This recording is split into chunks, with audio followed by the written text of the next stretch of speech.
Welcome students, I am Dr. Amima Shoaib, Assistant Professor, Axis Institute of Planning and Management.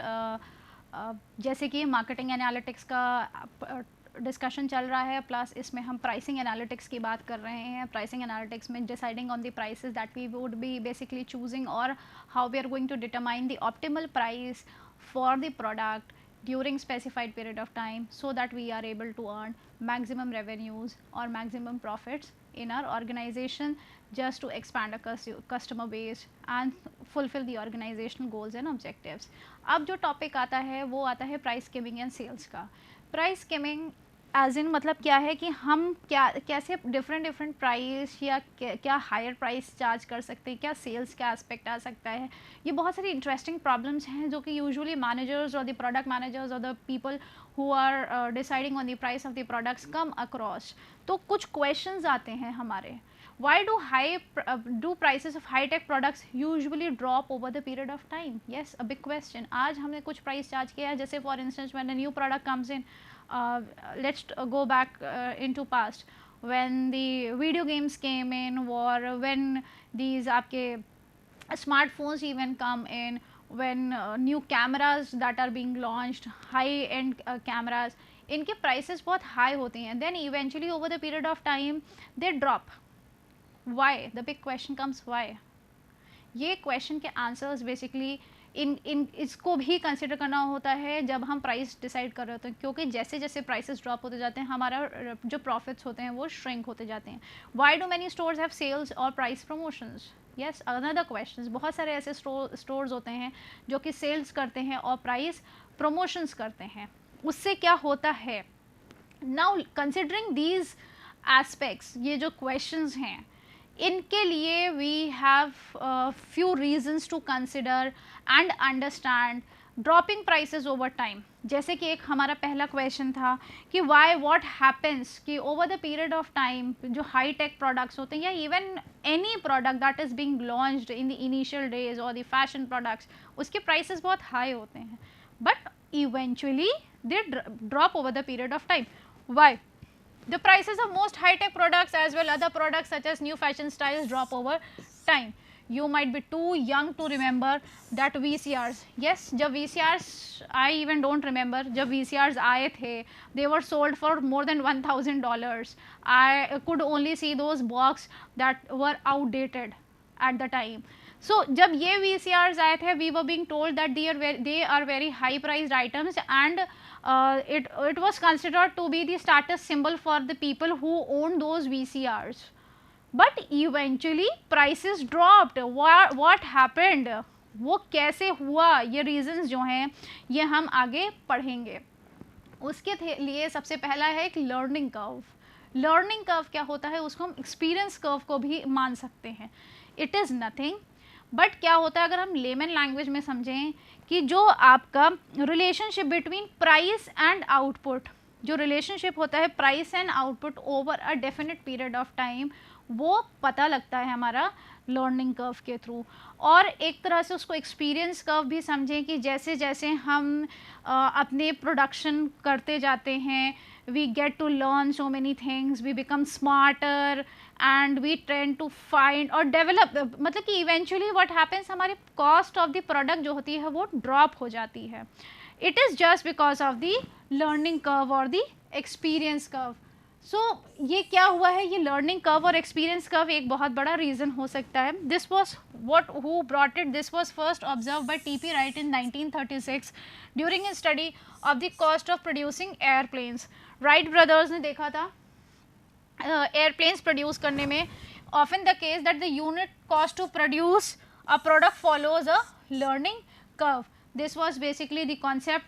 What happens? Suppose y equals to unit cost to produce x unit of a product. In many situations what happens? Y equals to ax minus b, where a is less than equals to 0, b is less than equals to 0, and if the unit cost of a product follows this equation, the unit cost of production follows the learning curve. अगर हम इसको follow करते हैं तो क्या आ जाता है? हमारा लर्निंग कर्व आ जाता है. यानी कि सबसे पहला रीज़न जो हमें मिलता है वो होता है लर्निंग कर्व का या एक्सपीरियंस कर्व का, जिसको हमने समझा कि जितना ज़्यादा बिजनेस एक एक्सपीरियंस गेन करता है eventually over the particular during a particular period और over a period of time उसका प्राइस ड्रॉप होता चला जाता है। दूसरा एस्पेक्ट आता है कंपटीशन। यस, कॉम्पिटिटर्स मार्केट में एंटर करते हैं। जब कॉम्पिटिटर्स मार्केट में एंटर करेंगे वो कुछ ना कुछ एक स्लाइट रिडक्शन के साथ आएंगे, प्राइस रिडक्शन के साथ, या हो सकता है अगर वो प्राइस सेम लेकर आ रहे हैं वो एडेड बेनिफिट्स या एडेड फीचर्स और attributes attached in the product के साथ आएंगे। तो वो कहीं ना कहीं आपकी मार्केट को डायनेमिज्म लाता है मार्केट में। मार्केट के जो एक्चुअल स्ट्रक्चरिंग होती है वो चेंज होने लगती है। तो prices even drop when the competitors enter the market. This increases the supply that puts downward the pressure on the prices. What happened, जैसे कि पहले एंड्रॉयड फ़ोन्स के कुछ ही प्लेयर्स थे, फिर बहुत सारे प्लेयर्स आते चले गए, एंड्रॉयड फ़ोन्स ऑफ़र कर रहे हैं। वन प्लस हो गया, वीवो हो गया, एंड आपका सैमसंग हो गया, वावे हो गया, व्हाट इज़ इट, नोकिया हो गया। Nokia is use out of market, but yes they were eventually in starting charging higher prices. But जब और कंपनीज आती चली गई, कॉम्पिटिटर्स एंटर करते चले गए, तो व्हाट हैपेंड, प्राइसेस के ऊपर प्रेशर पड़ता चला गया। एंड जब प्राइसेस के ऊपर प्रेशर पड़ा तो ऑटोमेटिकली प्राइस कम हुआ। Then comes the price skimming. This is one of the third reasons कि why do price drop over the period of time. When a new product comes out, everyone in the market place a different value on the product. Obvious सी बात है, जब नया product आएगा तो different value product की होगी। किसी के लिए कुछ बेनिफिट सर्व कर रहे होंगे, किसी के लिए कुछ बेनिफिट सर्व कर रहे होंगे। And if a company starts with a low price, अगर कंपनी लो प्राइस के साथ स्टार्ट करती है, it forgoes the opportunity to have the high valuation customers pay they perceive their product value. Yes, starting में ही हो गया लो price, तो जो लोग एक प्रोडक्ट की वैल्यू को अज्यूम करते हैं विद रिस्पेक्ट टू प्राइसिंग, तो वो कहीं ना कहीं एस्पेक्ट डिनाई हो जाएगा। As time prices, high valuation customers leave the market and the company must lower the price to sell the remaining lower valuation customers.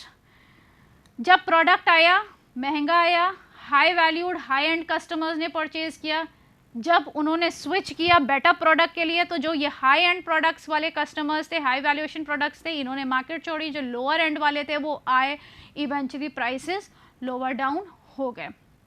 For example, there are 100 people who might be interested in buying a product. One values the product at $1, one values the product at $2, and one values the product at $100. आप देख सकते हो $1, $2 and $100. At the beginning of each of the next 10 years, you will set the price of for the product. What you have to do is, for the next 10 years, eventually you have to set the price of the product. Anyone who values the product at an amount at least what you charge buys the product. आपने जो भी आपने value मतलब कि price set किया है, जो उस प्रोडक्ट को वैल्यू कर रहा होगा, would eventually buy the product the price that you are offering. The pricing strategy maximizing your total revenue over the next 10 years. तो क्या होता है प्राइसिंग स्ट्रैटेजी में, जो हमारा रेवेन्यू है वो ओवर द नेक्स्ट 10 ईयर्स किस हिसाब से आता है। The following steps would help you in understanding basically how you would be determining the price. Let us go again to the Excel and understand. Price skimming में हमने क्या किया है, आप देख सकते हो स्क्रीन पे। फॉर द नेक्स्ट 10 ईयर्स हमने इनपुट किया है, देन प्राइस लिया है, ठीक है। दीज आर अगेन कुछ सर्टेन प्राइसेस जो हमने एंटर किए हैं। यहाँ पे हमने क्या किया है, यहाँ पे C5 minus 1. What was C5? C5 was the value जो कि हमने बेसिकली अज्यूम करी है, और जो प्राइसेस हमने लिए थे और हमने उसको 1 से माइनस करना किया, तो हमारे पास जो वैल्यू आ रही थी वो निकल के हमारी लास्ट में आती है। फिर जो यूनिट सेल्स है हमारी, यूनिट सेल्स के लिए let's go first to the even slide and understand कि हमने किस तरीके से क्या क्या किया, स्टेप बाय स्टेप होगा। हमने trial prices for each year लिए, फिर हमने कॉपी द फॉर्मूला कॉपी किया D5 से D6 को C5-1, ठीक है, to keep the track of the highest price valuation that the person is left after a given year. हर साल को में -1 करते गए, तो लास्ट में आकर के क्या होता है कि हमें ये पता चल जाता है एक साल के बाद क्या बच रहा है। For example after year 1 the people valuing the product at 91 और लेस आर लेफ्ट, ये हमें पता चल जाता है। देन अगेन हमें फॉर्मूला D4 - D5 माइनस करना है to keep the track of the unit sales from कहाँ से, E5 से E6 to 14 तक के। आई शो यू हेयर, यहाँ पे जैसे है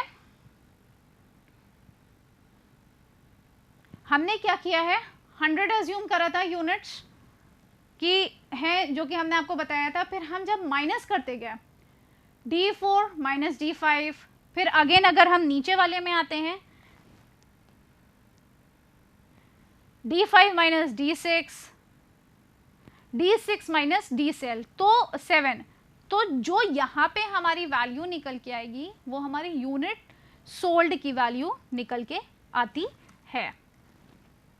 फिर ये जब हमें पता चल जाता है, now what we would be doing is we'll be finding out the revenue.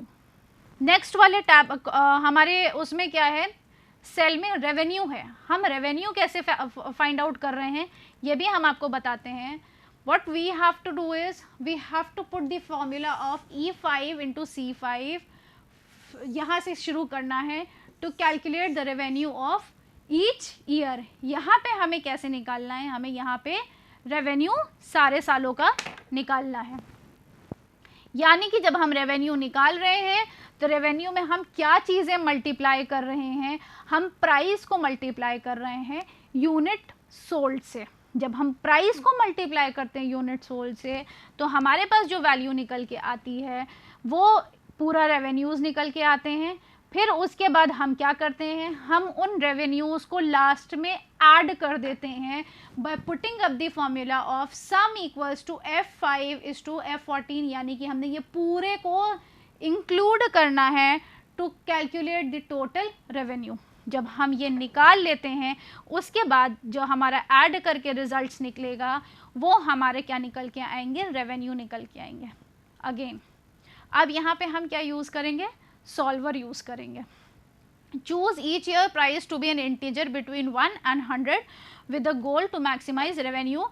यहाँ पे एक चीज़ को आपको ध्यान रखना है, जो कंस्ट्रेन हम ऐड करने वाले हैं वो हम ऐड करने वाले हैं ये चीज़, यानी कि जो C5 से C14 के बीच में is greater than equal to 100, then equals to integer equals to 1। जो हमें चेंज करना है वो ये चेंज करना है। ऑब्जेक्टिव्स हमारे क्या हैं, हमारा ऑब्जेक्टिव है रेवेन्यू। फिर हम यहाँ पे सॉल्व को जैसे ही क्लिक करते हैं तो हमें हमारे वैल्यूज़ मिल जाएंगे। नाउ लेट अस सी, यहाँ पे हम सॉल्वर पे आते हैं।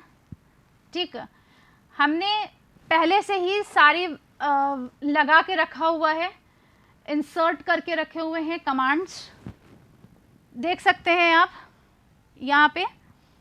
जो C5 से C14 है तो C5 से C14 क्या है, ये हमारे प्राइस हैं। ठीक है, C5 से C14 ये प्राइस है, और जो टारगेट सेल है वो क्या है हमारा, ये हमारा रेवेन्यू है। यानी कि जो ये वैल्यू निकल के आई है 4636 की, ये वैल्यू हमारी आफ्टर इंसर्टिंग दिस सॉल्वर निकल के आई है। Then we would do it, we will solve it and the value that we get, आप देख सकते हो यहाँ पे इट इज़ यहाँ पे कैलकुलेशन चल रहा है। And once they are satisfied तो they will ask to keep the solver solution, we would say it yes okay. तो जो हमारी वैल्यू निकल के आ रही है वो ये निकल के आ रही है। And these basically change when we use the command. Prices decline as you skip the, high valuation customers out of the market early. Yes, this happens. क्या होता है कि अगर हम अपने हाई वैल्यूएशन कस्टमर्स को जल्दी हटा देते हैं ड्यू टू एनी रीजंस, या कस्टमर्स खुद छोड़ के चले जाते हैं, तो प्राइस ऑटोमेटिकली डिक्लाइन हो जाता है. Prior purchases coming into market after say 3 years, if the product wears out, wearing and tearing of the product is common, product becomes obsolete, product becomes outdated. So this is one aspect that we have to consider. The status of the market, that is how many people with each valuation are currently in the market, ये भी हमें पता लगाना होता है at each point, and then the solver adjusts the skimming strategy. Companies often have other reasons for engaging price skimming. अक्सर ऐसा होता है कंपनीज के पास और भी डिफरेंट रीजंस होते हैं other for engaging in price skimming, कि why they are involved in price skimming. For instance what happens if you want to buy a product which is high quality, Apple iPhone, Apple iPad devices or Apple product any, what happens? Usually companies are engaged in price skimming because we are under the perception that these products are high quality. Alternatively, the firm may engage in price skimming to artificially manipulated demand and product interest. Yes, this also happens. What happens? You may artificially manipulate the demand. Either you would hoard the good to tell the customers that the product is not available. You may charge high prices from them as well. However, these are the downsides to price skimming. The early high prices lead to high profit regions that may encourage competitors to enter the market. What happens? वो तो ये कुछ disadvantages हैं price skimming के, जो कि समझना भी ज़रूरी है. The early high prices lead to high profits margins that may encourage competitors to enter the market. ये एक बहुत सारे reasons होते हैं एक्चुअल में, जो कि जिसकी वजह से कस्टमर्स या जिसे कह सकते हैं कंपनीज एंटर करना चाहती हैं मार्केट में. Early high prices make it difficult to take advantage of the learning curve. ये भी एक बहुत बड़ा एस्पेक्ट होता है, लर्निंग कर्व का भी एक रीज़न हो सकता है ताकि उनको भी आइडिया मिल जाए. Early high prices reduce the speed at which the product diffuses through the market. यानी कि जो एक प्रोडक्ट डिफ्यूजन का एस्पेक्ट है कि कितनी जल्दी मार्केट में प्रोडक्ट एक्सेप्ट हो गया है बाय पीपल, ये भी जो है एक एस्पेक्ट कम हो जाता है, रिड्यूस हो जाता है. किस स्पीड में होना चाहिए और क्यों नहीं हो पाया? रीज़न बीइंग क्योंकि प्रोडक्ट हाई प्राइस्ड था या प्राइस स्किमिंग की गई. This is because with fewer early purchases there are fewer adopters to spread the word about the product. This even happens because people accept the products as the articles of snob appeal, the articles of the status symbol, and this basically eventually lead to आपका price skimming के कुछ downsides हैं. Then दूसरा question आता है कि why do people have sales. अभी हमने पढ़ा था कि why do they charge high prices. Now why people end up in sales और price promotions. The main idea behind retailers having sales of product is that different people in the market place different values on the same product. Yes, this is one of the basic important aspect that you need to understand. Retailers having sale of certain products and different products. For example, a durable good such as electric razor, different points in time there will be different mix of people wanting to buy. जैसे जो 4 P's है या different mixes of people हैं, different product mix है, वैसे ही सारी चीज़ों का मिक्स होता है. Even people mix what they are expecting to buy the product. When people with low product valuations predominate in the market, you should charge low price. Low product valuation है जब ज़्यादा है, लोअर वाले customers जो कि बहुत ज़्यादा high end products नहीं अफोर्ड कर सकते, in that case as a marketeer you should charge low prices. When people with high product valuations predominate the market, you should charge high prices. Then in that case you need to charge the high prices. Assume that all customers value an electric razors for $30, $40 and $50. Currently there are 210 customers in the market, and equal में value that they would be giving is $30, $40 and $50. Each year 20 new customers with evaluation enter the market. A razor is equally likely to start for 1 or 2 years. Determine pricing policy that maximizes the profit over the 20 years. ये एक case है जिसको हम Excel में समझेंगे कि electric razor's हैं जिसके हमने 3 प्राइस पॉइंट्स अज्यूम करें, that is $30, $40 and $50, and the 210 customers basically those who are interested in buying the products. जो कोड्स हैं हमने यूज़ किया है $30, $40 एंड बेसिकली $50, एंड ये automatically associated. Then the code for each year is changing cell and determines the price. ठीक है.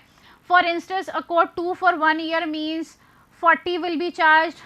So what we would be doing is first we'll enter the trial prices, जो कि हमारे ये है trial prices जो हमने assume किए हैं $30, $40 and $100.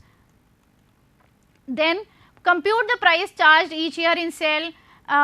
Year 1 is computed with the formula of VLOOKUP. ये चीज़ हमको ध्यान रखनी है.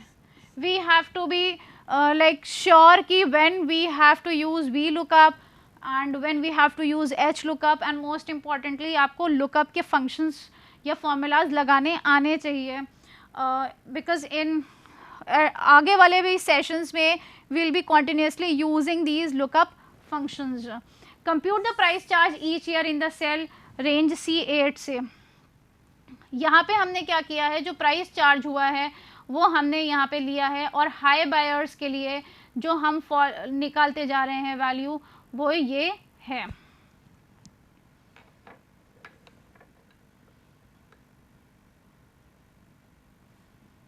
दिस इज हाउ बेसिकली जब हम निकाल रहे हैं.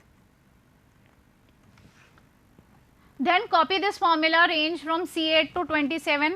उसके बाद please enter the people number of people valuing a razor as classified buyers in D1 to D18, जो हमने अपने में कर रखा है already. I'll be tell you half of the new people are classified as buyers and half are classified as non buyers. दो तरीके से हमने classify किया है buyers and non buyers में.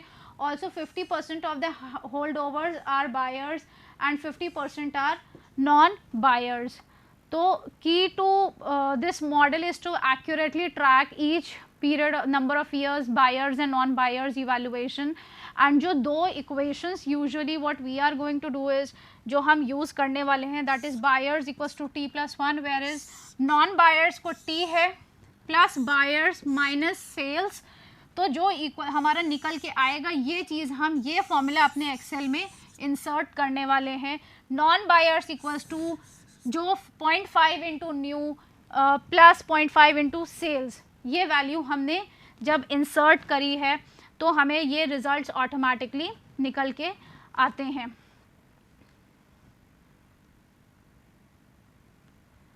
ये हाई बायर्स वाले में जब हमने फॉर्मूला पंचिंग किया तो E8 जो कि हम ऑलरेडी आपको अभी प्रीवियस स्लाइड में बता चुके हैं, फिर हम हाई नॉन बायर्स वाले में भी वैल्यू ऐसे ही डेटा पंच इन करेंगे. जहाँ पे हमने 20 अज्यूम किया था it is going to change 0.5 into J8 यानी कि every year 20 new customers would be added. यहाँ पे हमने अपना जो अभी आपको एक्सेल पे बताया था वो सॉरी स्लाइड पे बताया था वो ये चीज़ इंसर्ट कर रखी है फॉर्मूले में, और इसके बाद जो हमें रिजल्ट्स निकलते हैं ये सारी चीज़ें करके हमने रखा हुआ है. इनको लगाने के बाद जब हम सिंपली हर फॉर्मूले को जब लगाते हैं उसके बाद हम इसको ड्रैग डाउन करते हैं ताकि जितने भी number of customers for instance 20 के लिए 20 ईयर्स के लिए बेसिकली यहाँ पे हमने अज्यूम किया है वो हम ले आते हैं. और ये जो 3 और 1 है ये कोड्स हैं कि हम किस वाले के लिए हम 3 यूज़ कर रहे हैं. 3 एज इन $30 $50 हमने लिया था और 1 के लिए हमने कैसे $30 लिया था. नाउ दिस हाई सेल्स जो हम अज्यूम करते हैं, हाई सेल्स का जो हमारा रिजल्ट्स निकल के आ रहे हैं विच इज़ हाई बायर्स का जब हमने फॉर्मूला लगाया वो ऑटोमेटिकली हमें पता चल गया इधर and we'll drag it down. फिर आता है हमारा मीडियम सेल्स के लिए. मीडियम सेल्स के लिए जो हमने यहाँ पे फॉर्मूला लगाया यहाँ पे बेसिकली 45 था, ठीक है, तो 45 जब हम इंक्लूड करते हैं तो ऑटोमेटिकली जो हमारे रिजल्ट्स निकल के आते हैं, medium sales is nothing but we achieve 0 over here, high, medium and low during each period of time. Essentially all members of high, medium or low in the market price does not exceed their evaluation. Thus in K8 जो K8 है उसमें हमने ये formula insert कर रखा है, जब हम करते हैं तो हमारी वैल्यू 0 ही आ रही है. Then this was how basically जो हमारे एक्सेल है वो दिखेगा. अब फिर यहाँ पे हम जब सारी चीज़ें कैलकुलेट कर लेते हैं फिर हम रेवेन्यू निकालते हैं. जो रेवेन्यू निकालेंगे, as I have been telling, revenue is nothing but हमने प्राइस को जैसे ही हम सेल से मल्टीप्लाई करते हैं तो हमारा रिजल्ट्स निकल के आ जाते हैं. उसके बाद हमने क्या किया, हमने इसको ऐड किया, सम किए अपने रेवेन्यू को. जैसे ही सम करते हैं उसके बाद जब हम अपना सम करने के बाद यहाँ पे एक्सेल सॉल्वर यूज़ करेंगे. अगेन एक्सेल सॉल्वर यूज़ करते ही हमने यहाँ पे भी जो 3 कंस्ट्रेंट्स यूज़ करने हैं वो ये करने हैं 3, 1, यानी कि जो कोड्स हैं या तो वो 1 कैटेगरी जाएगा या तो वो 3 कैटेगरी जाएगा या तो वो इंटीजर रहेगा. ये 3 कंस्ट्रेंट्स यूज़ करने हैं. ऑब्जेक्टिव हमारा क्या है, जो हमारे रेवेन्यूज़ हैं वही चेंज होने वाले हैं. जो रेवेन्यूज़ जो हम कैलकुलेट कर रहे हैं वही चेंज होने वाले हैं. अगेन यहाँ पे जब हम करते हैं तो एक्सेल में हम आपको दिखा देते हैं सॉल्वर में. जैसे ही हमने विंडो ओपन करी, this is what I told you कि हमने ये चीज़ कर रखी है M28 में, यानी कि जो हमारा रेवेन्यू पूरा ऐड करके हमने निकाला था टोटल रेवेन्यू, ये हमारा टारगेट सेल में होगा. चार्जिंग सेल्स में हमने C8 से C27 ले रखा है, यानी कि प्राइस ऑफ दिस ले रखा है, ठीक है. C8 से C27 ये पूरा हमने अपने चेंजिंग सेल्स में, यानी कि वैल्यू हमारी ये चेंजिंग सेल्स में ली है. और जो हमने कंस्ट्रेंट्स ऐड करे हैं, हमने कंस्ट्रेंट्स भी यही ऐड करे हैं. C8 से C27 जैसे ही हम इसको सॉल्व करते हैं, अगेन जो हमारी वैल्यू चेंज हुई, देखिए अभी आपने देखा था वो 28,000 समथिंग था. जैसे ही वैल्यू चेंज होती है, एक्सेल लगाते हैं, सॉल्वर यूज़ करते हैं, जो हमारे प्राइस चेंज हुआ है वो 36,8037 हमारा रिज़ल्ट निकल के आ जाता है. और जो प्राइस आपने देखा था, हमने क्या चार्ज किया था, कुछ 30 और 100 चार्ज किया था आई बिलीव, और सारे प्राइसेस यहाँ पे चेंज हो गए हैं. If you have seen, this is how basically the Excel solver works.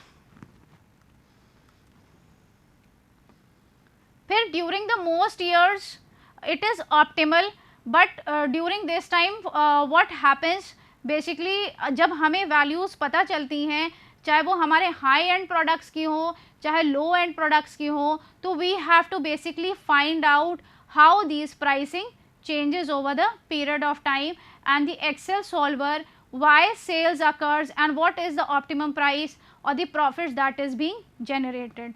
This was all for today's sessions. Thank you.